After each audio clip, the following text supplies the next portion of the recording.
is in part so that it's more environmentally sustainable.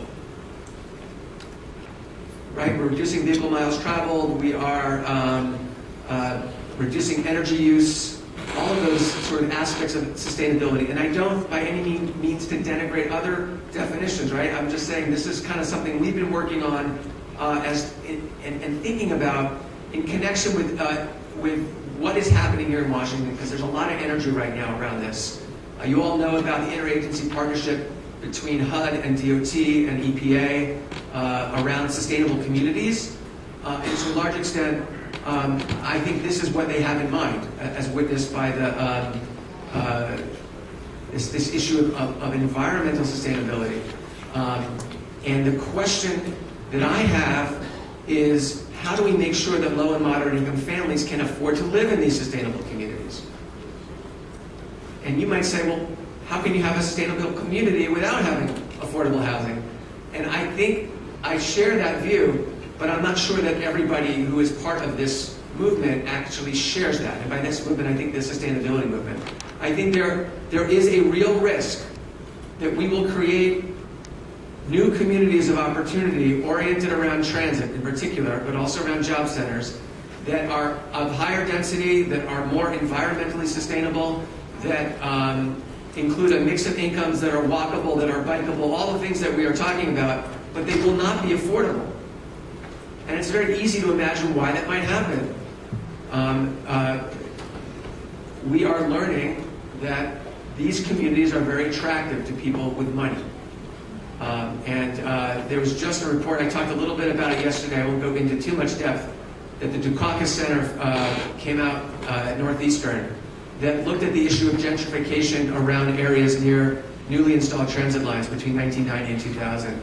And what they found, and you know, it's a somewhat preliminary report, it didn't look at every single station, but it looked at 42 transit-rich neighborhoods around newly installed transit stations, and it found tremendous increases in housing prices near these newly installed transit lines, as well as increases in incomes, increases in auto ownership, ironically, right? We're trying to increase public transit usage. We actually increased car usage because somewhat higher income families are coming in. So it didn't happen everywhere. I want to be really clear. This is not something necessarily that's going to happen everywhere.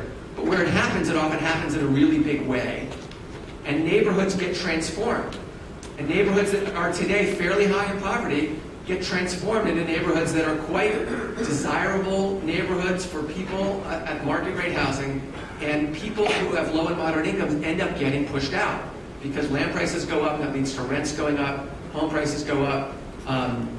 It becomes property taxes go up, right? Because home values go up, and it becomes more difficult for people to afford to live there. Now, it's impossible to say with any certainty what's going to happen after this temporary, hopefully, lull in construction stops, right? To what extent are we going to have permanent changes in household formation behavior, for example? Big, open question.